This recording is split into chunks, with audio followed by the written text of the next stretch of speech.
A few days ago, I called the fake news the enemy of the people, and they are. They are the enemy of the people. Because they have no sources.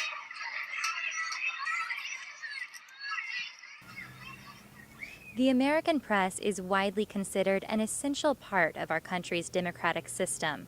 It keeps citizens informed on what their leaders are doing and how their decisions might impact them.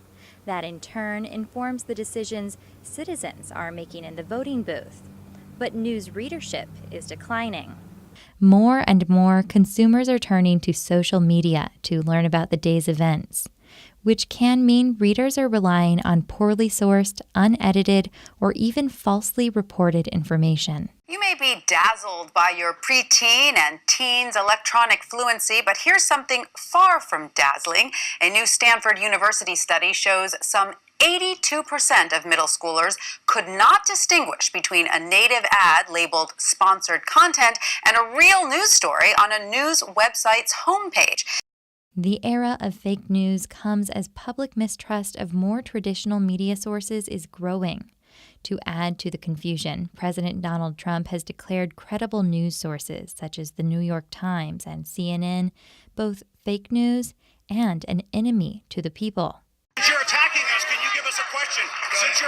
No, Mr. President-elect. Go ahead. Mr. President-elect, since you are attacking our news organization, can you give us a chance? Your organization You are attacking our news organization. Your organization Can you give us a is chance terrible. to ask a question, sir? Go ahead. Sir, can Quiet. you state, Quiet. Mr. President-elect, Go ahead. can you state She's asking categorically, a question. Don't Mr. be rude. President-elect, can you give us a question? Don't be You're rude. attacking us. Can you give us a question? Don't be rude. Can you No, give I'm us a not going to give you question? a question. I'm not going to give you a question. Can you state categorically? You are fake news. Sir, Go ahead. can you state categorically that nobody... No, Mr. President-elect, that's not Go ahead. appropriate. Leading news organizations and media literacy groups are working to counter this confusion by advocating for news literacy education.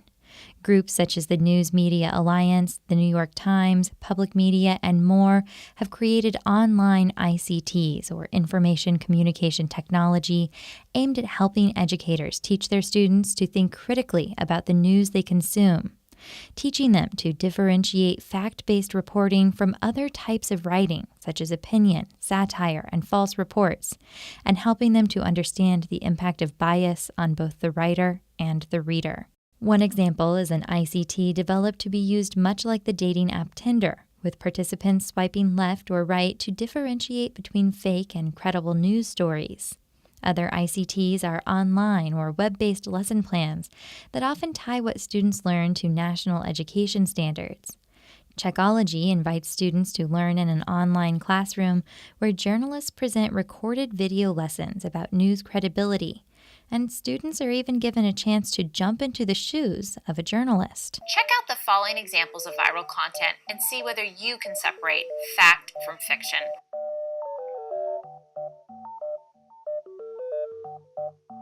Checkology says its program has been used by 6,300 public and private school teachers in all 50 U.S. states and 52 countries, a number that on first blush sounds quite impressive. But to put that number into perspective, consider that, according to National Center for Education Statistics, in the 2013-2014 school year, there were more than 98,000 public schools and more than 33,000 private schools in the United States alone. One might begin to wonder, why aren't these programs getting used more often? And when they are used, are they even working? Research indicates a number of barriers to implementing news literacy education programs, from the limits imposed by state and national education standards to limited resources, cultural pressure and tradition, and uncertainty about the effectiveness of the programs. I propose research in Leon County, Florida, where news literacy education is not currently a requirement for graduation. This research will focus on interviews with educators from kindergarten through high school to understand how they currently use the available news literacy education tools, or if they don't, why not? Educators would be asked to implement a news literacy education program in the classroom and would be asked to administer pre- and post-tests to help study the effectiveness of the lessons. Finally, long-term, researchers would follow a group of students through high school to study how their news literacy knowledge develops over time and how it impacts their use and interaction with news. Researchers would follow up with these subjects several years after high school graduation in an effort to understand the long-term impacts of news literacy education. While a long-term study of this scope requires resources and time, I feel it is a necessity to encourage educators to teach news literacy and to ensure those lessons are effective in giving students the tools they need to grow into well-informed, civically engaged members of the American democracy.